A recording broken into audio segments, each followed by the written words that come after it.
Hello, my name is Eddie Tofpik. I'm Head of Technical Analysis and Senior Markets Analyst at ADM Investor Services International Limited.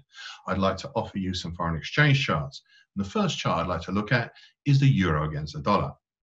Here we see a bullish opening long white Mariboso. Yesterday that was based upon the old favorites, the old gap at 108.20 to 107.77.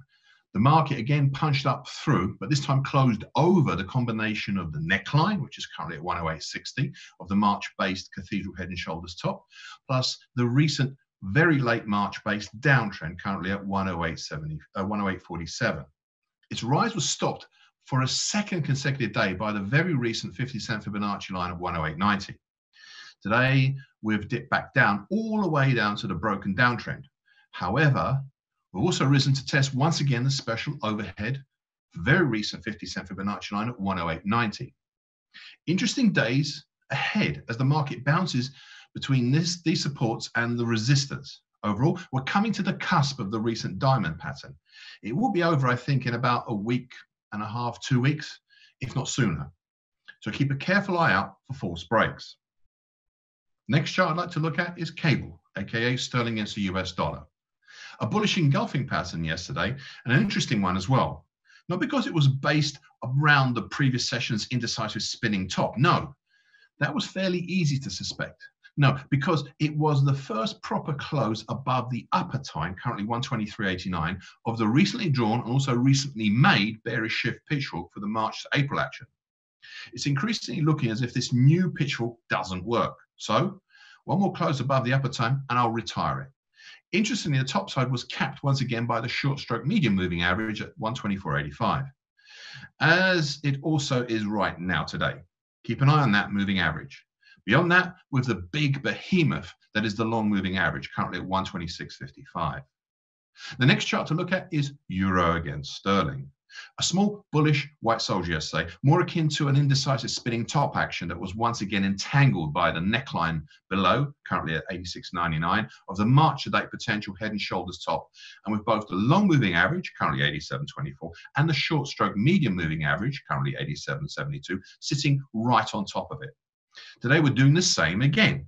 Now, I mentioned before my idea that the last few weeks may be a type of sharp double top action, and we have an initial target X on the downside in the 86.5 area. If we do carry on low to say beyond 8700, which we have been testing, then I'll resurrect that idea.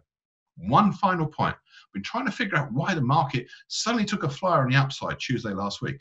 It then dawned on me that perhaps, just perhaps, this was the second shoulder in a head and shoulders top with a split head formed since the start of March, hence the neckline we've been testing.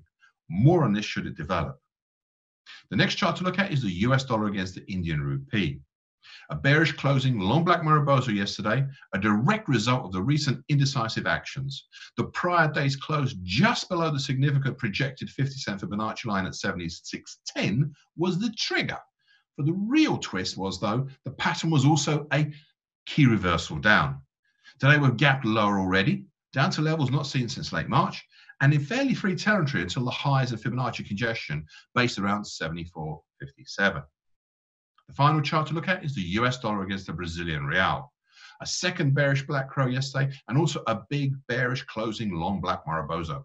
Prices punched down and closed below the lower time, currently at 542.77, of the recent March to April based bullish Andrews pitchfork, and equally importantly, if not more so, moved back down below the broken upper time, currently 549.94, of the mildly bullish 2013-2017 shift pitchfork.